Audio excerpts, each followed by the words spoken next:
दरम्यान 1000 आणि 500च्या म्हणजे जुन्या नोटा बदलण्याची तारीख नेमकी कोणती याबद्दल सर्वसामान्यांमध्ये असलेल्या संभ्रमामुळे पुण्यात काहीशी गोंधळाची स्थिती आहे। युनिव्हर्सिटी रोडवरच्या रिझर्व्ह बँकेच्या बँकिंग महाविद्यालयासमोर नागरिकांनी जुन्या नोटा बदलण्यासाठी गर्दी केली होती। अनिवासी भारतीयांसाठी नोटा बदलण्याची मुदत 31 मार्चपर्यंत होती, त्यामुळे अनिवासी भारतीयांसोबत सामान्य लोकांनी सुद्धा आरबीआयच्या कृषी बँकिंग महाविद्यालयाबाहेर मोठी गर्दी केली आहे। आम्हाला तर गावाला सांगितलेलं काही या ठिकाणीच पुण्यालाच जाऊन भेटणार। तुमचे किती पैसे? सर माझी आई एक्सपायर झाली। आईची पिशवी जेव्हा शोधली ना, आईची पिशवी काल शोधली तर तिथे 50,000 रुपये मिळाले 500च्या नोटा। तर ते मला बदलून पाहिजे। आम्ही पण गरीब लोक आहे, आम्ही एवढे पैसे कुठून आणणार? पण ही मुदत नक्की किती आहे हे तुम्हाला माहिती आहे का? कारण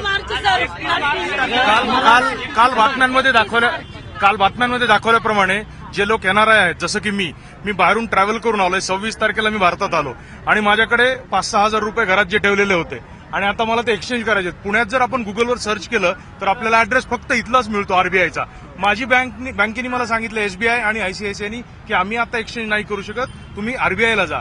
आणि पुण्यात फक्त एवढी एकच ब्रांच दाखवतो। माझ्याकडे फक्त 500 रुपये। बँक ऑफ बडोदा आहेत, आमच्या 2,500 बदलायचं। आजी किती पैसे बदलायचे? माझ्याकडे 3,500 आहे ते पण बँकेत भरायचं होतं। आता घर बदली केलं, आता ते मुलीच्या ह्याच्यामध्ये गेलं, ते शोधलं 3,500 आहे ते बँक पण म्हणजे कार्ड पण तुम्ही भरलं नाही, कार्डासकट आणलंय, ते सापडलं कार्ड म्हणून ते बदलाय आले। माझ्याकडे 5,000 रुपये आहेत आता, आणि ते सुद्धा आमच्या वडिलांचे की ते वयस्कर आहेत, वय वर्ष 84 आहे त्यांचं।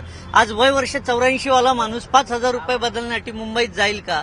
आणि एक मुख्य मुद्दा आहे की जर भारतामध्ये 5 आरबीआयचे ऑफिसेस आहेत आणि पुण्यामध्ये जर एक कॉलेज आहे तर तिथं त्यांनी पर्यायी व्यवस्था करणे असं अपेक्षित आहे आमच्यासारख्या पुणेकरांकडनं। मग ही व्यवस्था यांनी आधी का नाही केली?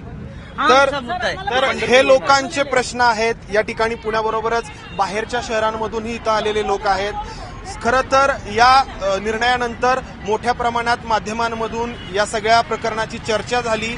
सरकारकडून वेळोवेळी जे काही नोटिफिकेशन्स काढल्या गेल्या त्यामुळे देखील या लोकांमध्ये जो संभ्रम आहे तो आणखी वाढला आणि आज शेवटच्या दिवशी देखील हा संभ्रम इथं कायम असल्याचं पाहायला मिळतंय।